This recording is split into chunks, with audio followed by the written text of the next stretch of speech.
देखो chapter 6 done और theorem 6.1 पढ़ेंगे डन। और 6.1 का मतलब बीपीटी, और बीपीटी की पूरी फुल फॉर्म होती है बेसिक प्रोपोर्शनल थ्योरम। ये एग्जाम में दूसरे नाम से आती है, थेल्स थ्योरम के नाम से भी आती है। किस नाम से आती है? Thales theorem. ठीक है, क्लियर। अब एग्जैक्टली एग्जाम में सवाल देखो कैसे आता है इसका। इसमें एग्जाम में सवाल आता है स्टेट एंड प्रूव दैट। क्या आता है? State and prove that BPT. ये ऐसे भी आ सकता है एग्जाम में क्वेश्चन, क्लियर। या फिर जो आपने स्टेटमेंट अभी लिखा है बुक से देखकर वैसे भी आ सकता है कि वो स्टेटमेंट लिख देगा। अब आपको खुद को आइडेंटिफाई करनी पड़ेगी कि वो थ्योरम बीपीटी है क्या। डन। स्टेट का मतलब होता है जो 2 लाइन का स्टेटमेंट आपने अभी लिखा है वो आपको अपने आप लिखने, इसके मार्क्स मिलते हैं एग्जाम में। स्टेट का मतलब है वो स्टेटमेंट आप खुद लिखेंगे। और देन प्रूव दैट बीपीटी को मैं आपको कराऊंगा कि कैसे बीपीटी प्रूव होएगी। ओवरऑल पहले तो मैं चैप्टर 6 की पूरी समरी बता देता हूँ। चैप्टर नंबर 6 में पढ़ना है क्या आपको। देखो चैप्टर नंबर 6 में अपन बात करते हैं, सबसे पहले हमें एक्सरसाइज 6.1 पढ़नी है जिसके अंदर बेसिक फिगर्स और आपको देख के पहचानना वो सिमिलर है या नहीं है। तो इतनी एग्जाम के पॉइंट ऑफ व्यू से कोई खास इंपॉर्टेंट नहीं है। 6.1 को अपन स्किप करेंगे। 6.2 हम पढ़ेंगे। बेसिकली यहां से आपका मैथ्स मतलब चैप्टर 6 शुरू होता है बीपीटी की। यहाँ पे बेसिक नॉलेज है, सिमिलरिटी क्या होती है वो मैं कल बता चुका हुआ कल क्लास में। यहाँ बीपीटी पढ़ेंगे और पूरी की पूरी एक्सरसाइज बीपीटी, और बीपीटी की एक थ्योरम और है कन्वर्ज ऑफ बीपीटी। कौन सी है? Converse of BPT. In 2 he topic से पूरी 6.2 आपकी हो जाएगी। इन 2 थ्योरम से आपकी पूरी की पूरी क्या हो जाएगी? 6.2। फिर हम आप पढ़ेंगे एक्सरसाइज 6.3, और 6.3 में हम पढ़ेंगे सिमिलरिटी के रूल्स जो मैंने आपको कल बताए थे। कल की क्लास में मैंने क्या कहा था कि आप एक ट्रिपल एस पढ़ लो, एक आप साइड एंगल साइड पढ़ लो, एक डबल ए पढ़ लो, एक ट्रिपल ए पढ़ लो। बस ये 4 प्रॉपर्टी जो मैंने आपको कल वाली क्लास में सिखा दिया, आपका 6.3 का काम हो जाएगा। अब 6.4 में आपको क्या पढ़ना है? तो 6.4 में पढ़नी है हमें एरिया थ्योरम। क्या पढ़नी है? Area theorem. पूरी की पूरी 6.4 एरिया थ्योरम से हो जाएगी। अब बात आती है 6.5 की जो लास्ट एक्सरसाइज है। 6.5 में आपको पढ़ना है पाइथागोरस थ्योरम। क्या पढ़नी है? Pythagoras theorem. और पूरी की पूरी 6.5 एक तो पाइथागोरस थ्योरम और दूसरी इसकी है कन्वर्ज। क्या है इसकी? Converse of Pythagoras theorem. इन दोनों थ्योरम से आपकी पूरी की पूरी 6.5 हो जाएगी। ओवरऑल आपका मेरा कहने का मतलब है आप टोटल मिला के आप जो थ्योरम पढ़ने वाले हो 5 थ्योरम पढ़ोगे इसके अंदर। एक बीपीटी, एक कन्वर्ज ऑफ बीपीटी, एक एरिया थ्योरम, एक पाइथागोरस थ्योरम और एक कन्वर्ज ऑफ पाइथागोरस थ्योरम। तो 1 2 3 4 5 इन 5 में से एक थ्योरम बोर्ड एग्जाम में 100% आती है। ठीक है ना। अब सीबीएसई बोर्ड की बात करूं तो 100% हर साल आती है इन 5 में से। वो सबसे ज्यादा इंपॉर्टेंट कौन कौन सी होती है? बीपीटी, कन्वर्ज नहीं होती है, एरिया थ्योरम और पाइथागोरस थ्योरम। ये 3 ज्यादा इंपॉर्टेंट होती है। इनमें से जरूर कोई ना कोई आती रहती है हर बार। लेकिन अभी आपके आरबीएसई बोर्ड में चैप्टर कम वेटेज का हो गया है तो मुझे लगता नहीं कि कोई थ्योरम इसमें से आएगी। थ्योरम आने का मतलब होता है 3 नंबर का सवाल आना, और शायद चैप्टर ही 4 या 5 नंबर का है। अगर मान लो 5 नंबर का चैप्टर है तो चांसेस बनता है 1 2 और 3 इन 3 थ्योरम में से एक थ्योरम आपके आ जाएगा। अगर 5 नंबर का क्वेश्चन है फिर 2 नंबर का कोई सा भी सवाल अपने पास आ जाएगा। बाकी सीबीएसई बोर्ड में लगभग 10 नंबर का चैप्टर है और एक सवाल इन थ्योरम में से जरूर आता है। तो ये तो रही आपकी चैप्टर 6 की समरी। अब अपन स्टार्ट करते हैं बीपीटी। ठीक है ना। पहली थ्योरम अपनी, क्योंकि बिना इसको पढ़े अपने क्या काम 6.2 का काम नहीं होगा। तो 6.2 में 1 में क्या लिखा हुआ है थ्योरम में? ये बोला टू प्रूव दैट, आप बुक से देख लीजिए, लिख लिया होगा आप लोगों ने। If a line is drawn parallel to one side, एक ऐसी लाइन जो किसी एक लाइन के क्या हो? पैरेलल बने। if a line is drawn parallel to the one side of a triangle, triangle की किसी भी एक साइड के पैरेलल बनने वाली लाइन, ठीक है ना, to intersect the other two side distinct point, जो लाइन पैरेलल बनी है ना वो ट्राइंगल की बची हुई 2 साइड को डिस्टेंट पॉइंट पर काटेगी, इंटरसेक्ट करेगी। फिर ये क्या बोल रहा है? Prove that the other sides are divided in the same ratio. जो अदर साइड है ना वो उसको सेम रेशियो में डिवाइड करेगी। देखो बोर्ड पर इसका मतलब क्या है। देखो हमको गिवन है एक तो ट्राइंगल एबीसी। क्या गिवन है हमको? एक ट्राइंगल एबीसी हमको गिवन है। ये लो ए, ये बी और ये सी, ये हमको गिवन है। डन। होप से समझ में आ गया होगा।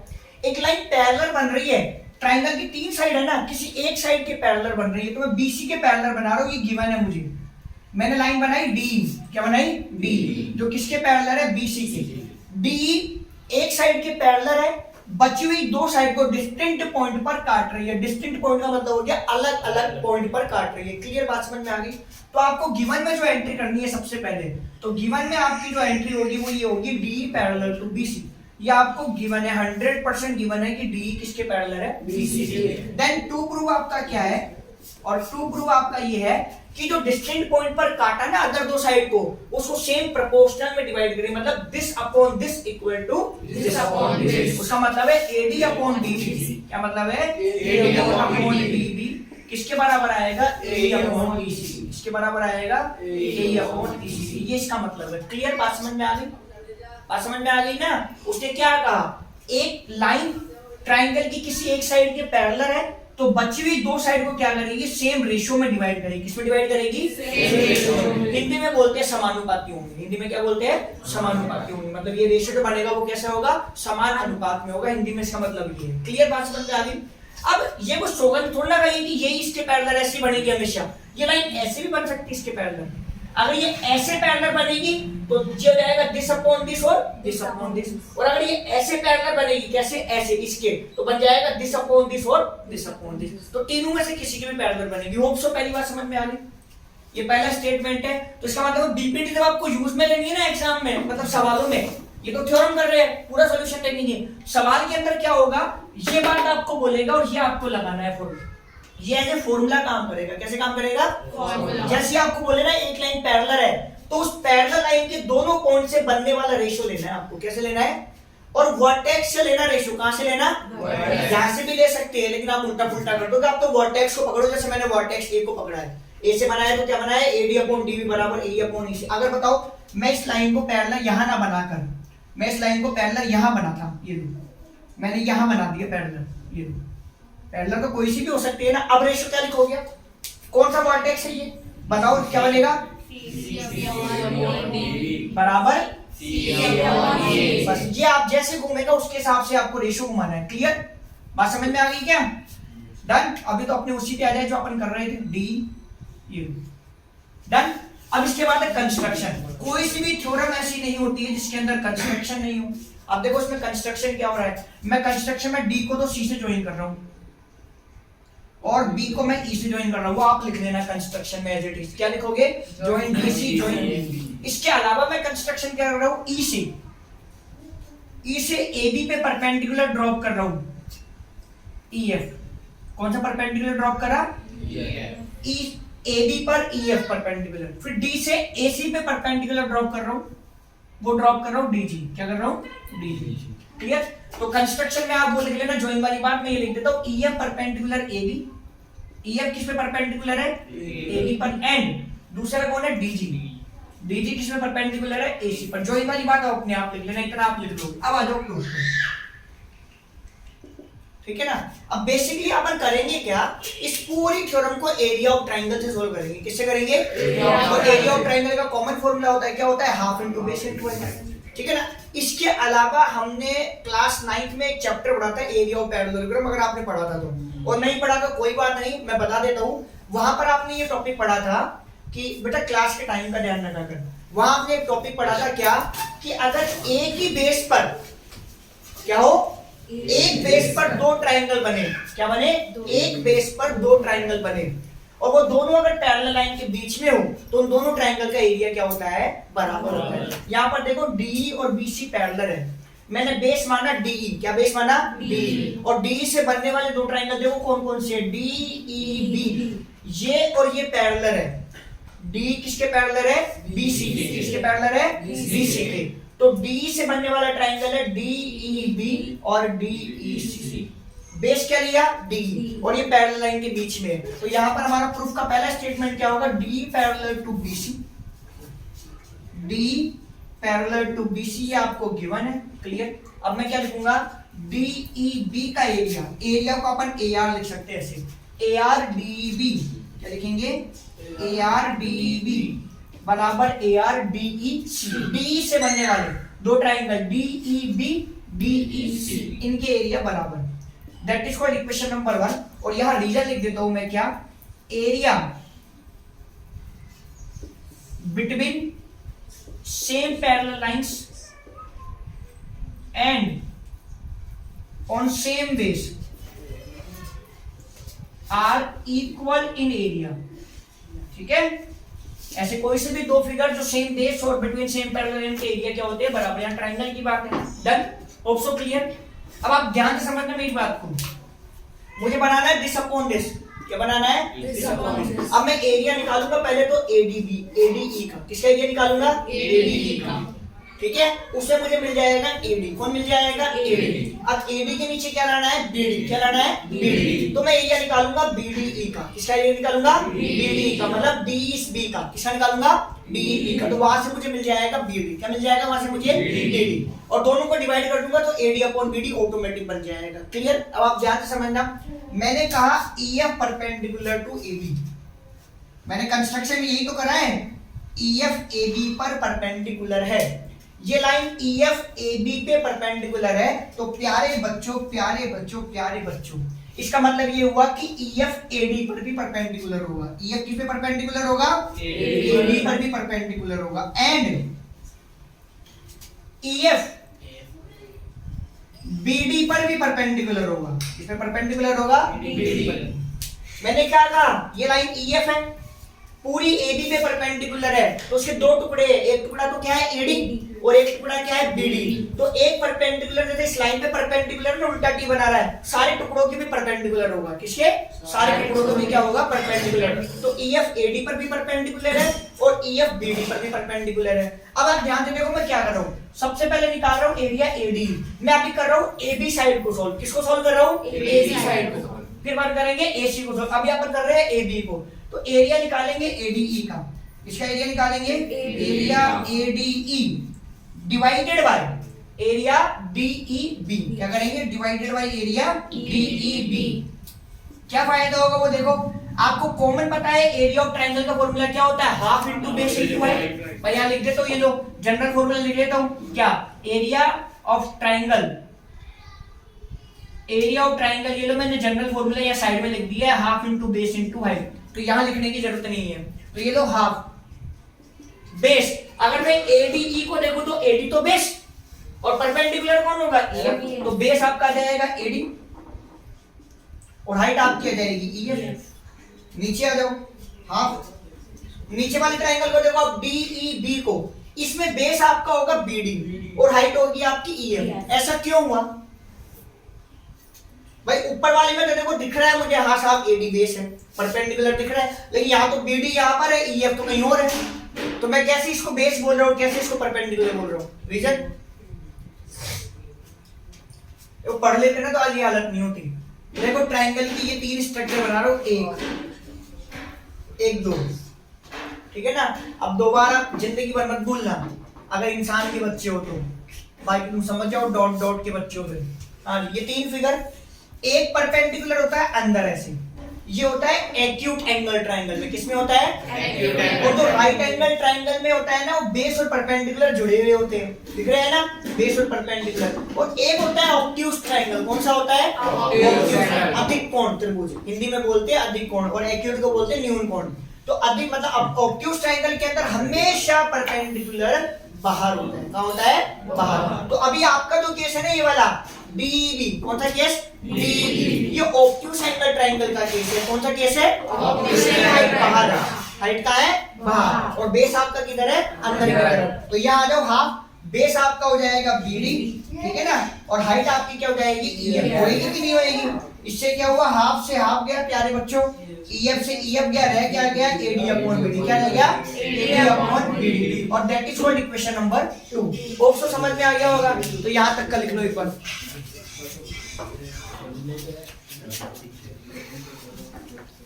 लो भाई देखो नेक्स्ट, यहां तक डन। ये मैंने एबी के भी आपका सॉल्यूशन कर दिया। अब अपन करेंगे एसी के भी आपका सॉल्यूशन। अब देखो एसी की तरफ देखते हैं तो डीजी जो है ना वो एसी पे परपेंडिकुलर है। कौन? ये डीजी इसमें परपेंडिकुलर है एसी। और अगर डीजी एसी पे परपेंडिकुलर है तो उसका मतलब ये हो गया, बेटा चुपचाप बैठा रहे यार, डीजी एई पे भी परपेंडिकुलर हो गई। बात समझ में आ गई? डीजी किस पे परपेंडिकुलर हो गई? एई पर। एंड यही डीजी किस पे परपेंडिकुलर होगी? इसी पे। यही डीजी किस पे परपेंडिकुलर होगी? इसी पे। क्लियर? बात समझ में आ गई? अब मुझे रेशो जो चाहिए उसमें ए अपॉन ईसी चाहिए, एडी अपॉन बीडी तो मिल गया, ये ना मिल गया।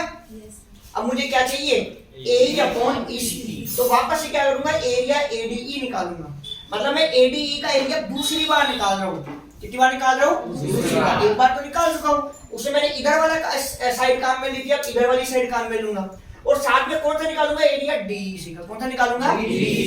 तो यहाँ मैंने लिखा area ADE, what, ADE divided by area DEC.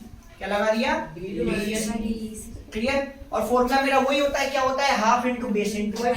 तो ये रहा हाफ, ये रहा बेस, बेस कौन होगा, ए, हाइट कौन होगी, डी। तो ए इंटू डी, नीचे आ जाओ हाफ, बेस कौन होगा, ईसी। पता ही है ना क्यों है, ऑब्ट्यूज एंगल ट्रायंगल, क्यों है, ऑब्ट्यूज एंगल, बेस हो गया। और हाइट क्या होगी आपकी, डीजी। क्या होगी, डीजी। ऑब्ट्यूज में बाहर होती है हाइट, हाफ से हाफ गया, डीजे से डीजे गया, बराबर में क्या रह गया, ए अपॉन ईसी। क्लियर। अब आप ध्यान से सुनना, नेक्स्ट स्टेप, इसको देखो और इसको देखो ध्यान से, ये इक्वेशन और ये देखो, ये मैच है पूर्णतया, ये अलग अलग है, ये अलग अलग, लेकिन इक्वेशन नंबर 1 क्या इंफॉर्मेशन दे रही है, दोनों के एरिया आपस में क्या है, इक्वल। मतलब डीबी कौन है, डीसी, और डीईसी कौन है, डीबी। तो यहाँ आ जाओ ऊपर, ये लो area ADE divided by area DEC.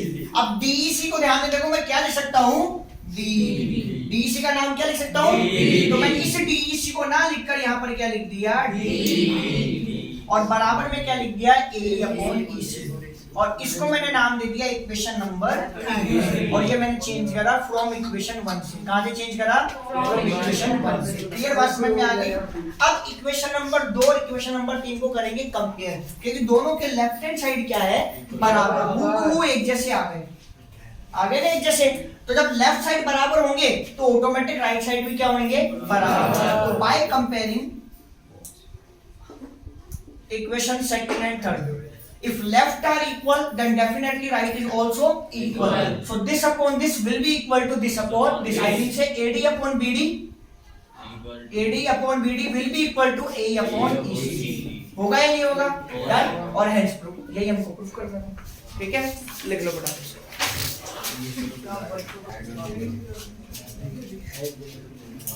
Low book दो,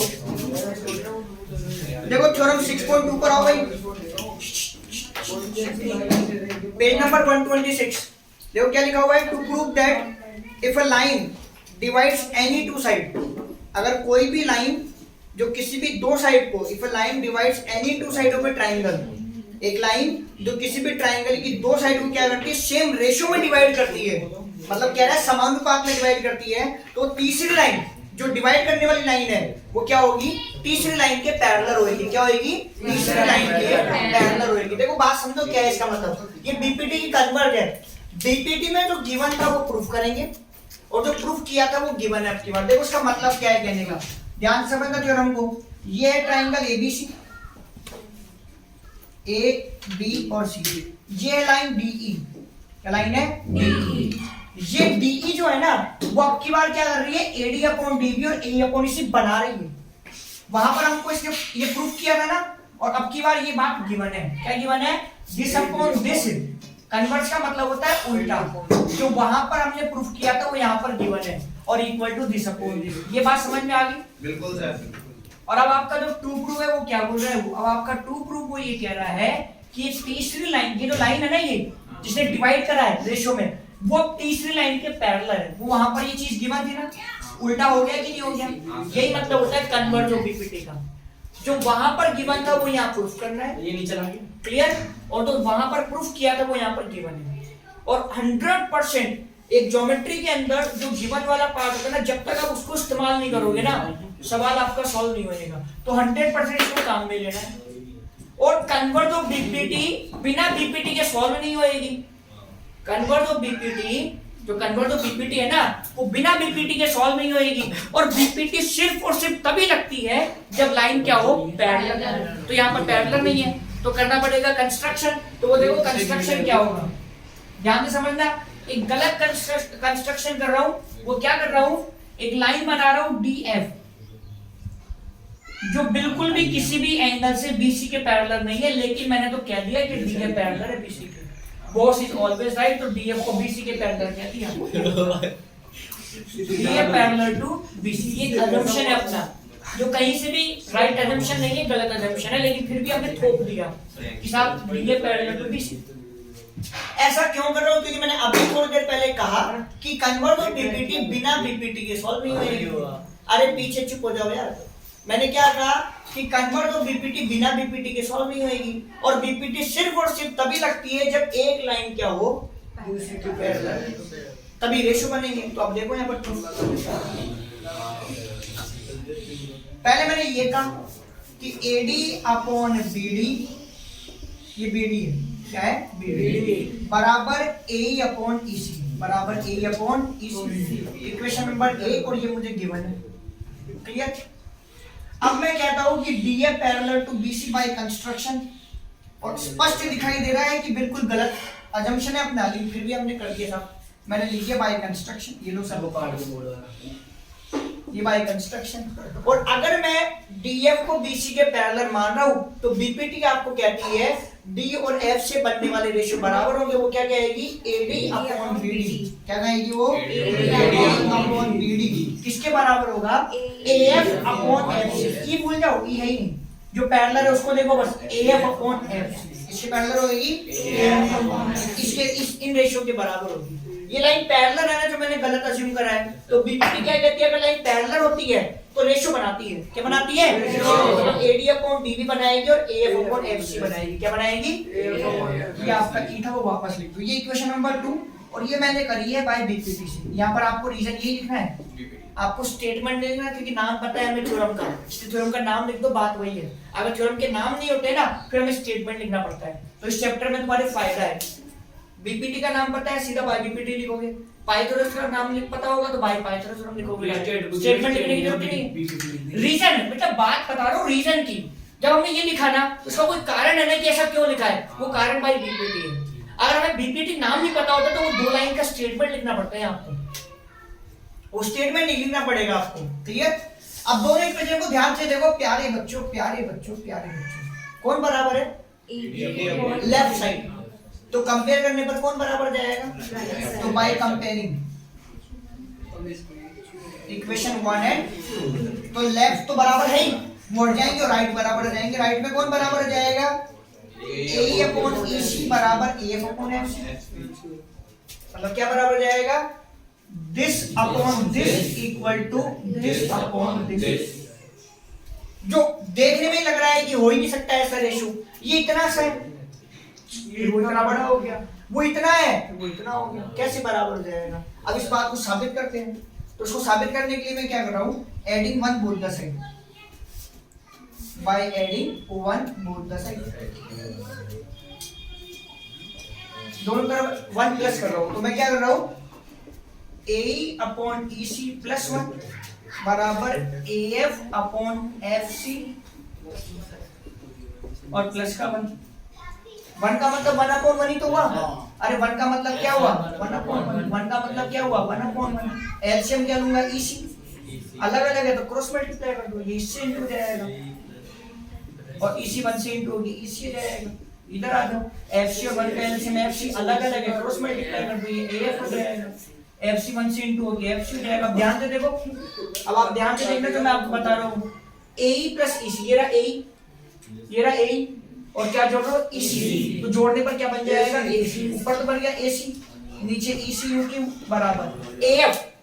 AF में क्या ऐड कर रहे हो? FC। तो वापस से क्या बन जाएगा? AC और अपॉन FC। ऊपर से ऊपर कट जाएगा एक एक बार, ऐसे क्रॉस मल्टीप्लाई कर लो, this into this equal to this into this. तो क्या जाएगा? क्रॉस मल्टीप्लाई करने पर EC बराबर है। इधर ध्यान से देखो, EC किसके बराबर आ गया? हो सकता है? नहीं हो सकता ना। ये तब होएगा जब F शिफ्ट होएगा और E में डिसॉल्व होएगा। मतलब कहने का मतलब ये तभी पॉसिबल है जब E और F क्या हो? कोइंसाइड हो। क्या हो? कोइंसाइड। यहाँ पर मैं क्या लिख रहा हूँ? This implies that it's possible when E and F are coincide point। क्या हो? Coincide point. कोइंसाइड आप हिंदी में लिख लेना बेटा संपाती बिंदु। हिंदी में क्या लिख लेना, यह तभी संभव है जब ई और एफ संपाती बिंदु हो। क्या हो, कोइंसाइड पॉइंट हो। मतलब ये अलग अलग नहीं है। क्या नहीं है, अलग अलग नहीं है।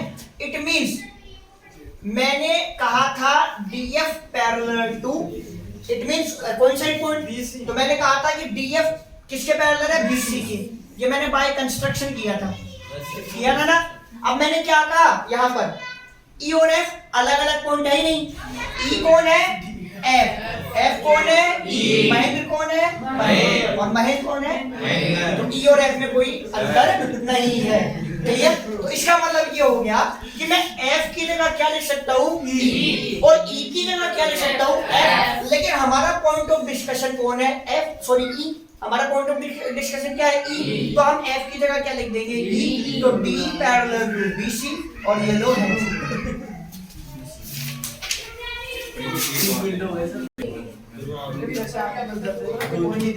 तो भाई जरा एप्लीकेशन देख ले भाई, इधर देख लो भाई। देखो 6.2 निकाल लो। पहले बीपीटी की एप्लीकेशन देख लेते हैं, फिर बीपीटी के बाद कन्वर्ट हो बीपीटी की एप्लीकेशन। एप्लीकेशन का मतलब है कुछ सवाल कर लेते हैं। देखो एक बार ध्यान से इधर देखो, मैंने अभी आपको बीपीटी के दौरान जो फॉर्मूला बताया वो ये बताया, ये ट्रायंगल एबीसी, डी और ई डिस्टेंट पॉइंट, ये इसके पैरेलल, और पैरेलल देख के आपको एक फॉर्मूला याद कर लेना है, AD अपॉन DB किसके बराबर है, AE अपॉन BC। अब इसके कुछ सवाल करते हैं। देखो 6.2 का पहला सवाल है इन फिगर 6.17। आपके पास DE पैरेलल टू BC दे रखी है दोनों फिगर में। फिगर थोड़े से तिरछे बने हुए हैं, वो डजंट मैटर, आप तो अपने जो बीपीटी अप्रोच है उस पर ध्यान दो आप तो सिर्फ। अब आपको जो मिसिंग वैल्यूज है ना, एक में EC निकालना और एक में आपको क्या निकालना है, AD। ठीक है, देखो आप जरा इसका फर्स्ट पार्ट देख लो, फिर सेकंड पार्ट अपने आप कर लेना। ऐसा कुछ बना हुआ देखो फर्स्ट पार्ट में, ये फिर ये कुछ ऐसी है, फिर ये इधर जाकर यूं है, डन। ये आपके पास A है, ये C है, ये B है, और ये थोड़ी सी लाइन ऐसे एक्सटेंड कर दी है। तो ये तो एक्सटेंड कर दी, तो इससे कंफ्यूज मत हो ना, इस एक्सटेंड करने का कोई मतलब ही नहीं है। ये लो हटा दो। अब आ जाओ, ये कितनी है, 1.5 सेंटीमीटर, ये कितनी है, 1 सेंटीमीटर। क्लियर, और ये दे रखी है 3 सेंटीमीटर। प्यारे बच्चों ये मिसिंग है तो इसको 1 सेंटीमीटर मान लो, और फॉर्मूला आपके सामने लिखा हुआ है ना, और ये इसके पैरेलल है ना। कह रहा है वो साफ साफ कह रहा है कि डी पैरेलल टू बीसी। तो हम क्या लिखेंगे, दिस अपॉन दिस, हमारा फॉर्मूला क्या बनता है, AD अपॉन BD बराबर AE अपॉन BC। और जब हम ये लिखते हैं तो हम सीधा क्या लिखते हैं, बाय बीपीटी। रीजन लिखते हैं, कारण जिन थ्योरम्स के नाम नहीं पता होता है ना, उनके स्टेटमेंट लिखने पड़ते हैं। या नाम पता है तो बीपीटी लिख दो, काम खत्म, स्टेटमेंट लिखने की जरूरत नहीं है। अब AD की वैल्यू कितनी है, 1.5। अभी नॉर्मल गणित है, BD की वैल्यू कितनी है, 3 बराबर AE की वैल्यू कितनी है, 1, और EC की कितनी है, x। अब ये डेसिमल उठाओ तो यहाँ कितना जाएगा, 10। 3 से 15 को काट दो, 5 बार, 5/10। तो 5 से एक बार कटा, 5 से कितनी बार कटा, 2 बार। तो 1/2 बराबर 1/x, क्रॉस मल्टीप्लाई कर लो, तो x बराबर 2, और x कौन था, EC। तो लास्ट में लिख देना EC बराबर 2 सेंटीमीटर। ऐसे ही सेकंड पार्ट कर लेना, तो सेकंड पार्ट dys। चलो कर लो, इसको कॉपी करके सेकंड पार्ट कर लो, अभी कर लो, और तो क्या निपटा दो। लो भाई देखो बीपीटी का तो एप्लीकेशन देख ली, अब जरा कन्वर्ट हो बीपीटी की एप्लीकेशन देखते हैं। देखो बोर्ड पर एक बार देखो, जब हम कन्वर्ट हो बीपीटी करते हैं ना, इधर देख लो बोर्ड पर एक बार, जब हम कन्वर्ट हो बीपीटी करते हैं तो ये रेशियो बराबर दे दिया जाता है। क्या दे दिया जाता है, और जैसे रेशियो बराबर आता है तो रेशियो बनाने वाली लाइन कौन होती है, ये वो तीसरी साइड की क्या हो जाती है, पैरेलल। अगर रेशियो बराबर तो डी किसके पैरेलल हो जाएगी, बी इसके, बीसी के, मतलब तीसरी साइड के पैरेलल हो जाएगी। कन्वर्ट ऑफ बीपीटी में क्या होता है, रेशियो बराबर आ जाए, क्या बराबर है, रेशियो। तो रेशियो बनाने वाली जो लाइन होती है ना, वो रेस्ट वन साइड की क्या हो जाती है, पैरेलल। तो आपका सवाल नंबर 2 जो है ना 6.2 में, वो कन्वर्ट ऑफ बीपीटी का ही है। तो देखो जरा इसका पहला पार्ट, ठीक है ना। फर्स्ट पार्ट में कह रहा है E and F are point on the side PQ and PR। किस किस पर है, PQ और PR पर E और F पॉइंट है। तो ये लो देखो, ये फिगर बना देता हूँ, डायग्राम आप बना लेना। ये लो साहब, आपके पास कौन कौन से पॉइंट है, E और F। तो ये लो देखो, P, ये Q, ये R। इस पर तो है E पॉइंट और इस पर है F पॉइंट, इसको जोड़ लो। डन। आगे क्या कह रहा है वो, prove that EF parallel to QR। क्या बोल रहा है, to prove EF parallel to QR।